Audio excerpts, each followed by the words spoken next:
Isa ka ba sa nag-iisip ng pambaon ng bata sa school, pero wala kang gaanong time? Nako guys, ang sikreto dyan ay nasa prep time.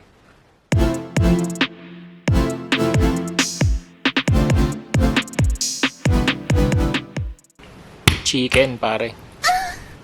Punasan lang natin yan ng konti. Yung makapal na area, papanipisin natin para sabay-sabay sila maluto. Tapos hihiwain lang natin yan ng strips, guys. Parang ganito.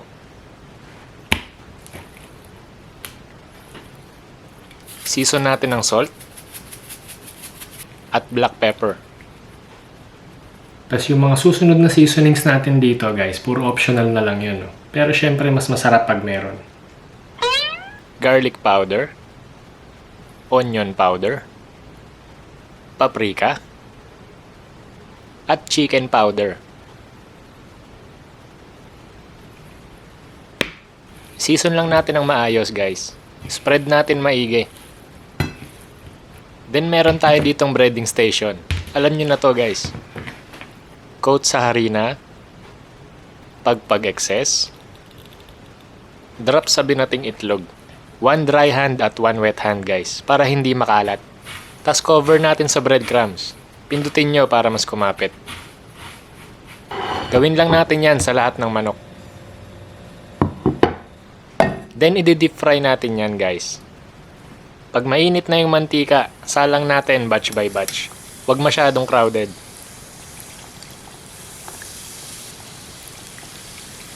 Prituhin lang natin yan ng medium heat para maluto yung loob nang hindi nasusunog yung labas.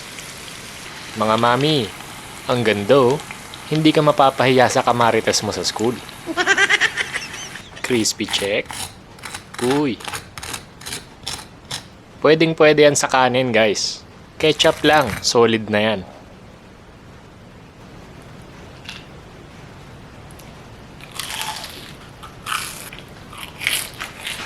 Isa pa.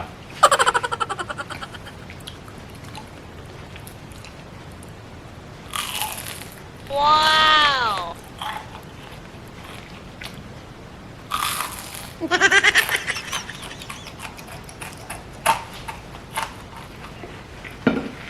Guys, pag wala kayong time mag-season o mag-breadings, pwede nyo itong i-freezer ng luto na basta hindi na mainit. Bali, tumatagal to sa freezer ng hanggang 3 buwan. Tapos, pag magpe-prepare ka na ng baon ng bata para sa school, i-defrost nyo lang tapos prituhin nyo ulit. Pwede rin itong ipabaon sa mga isip bata, guys. Saka dun sa mga adult na pang bata yung height. Hanggang sa susunod na pabaon serye, guys.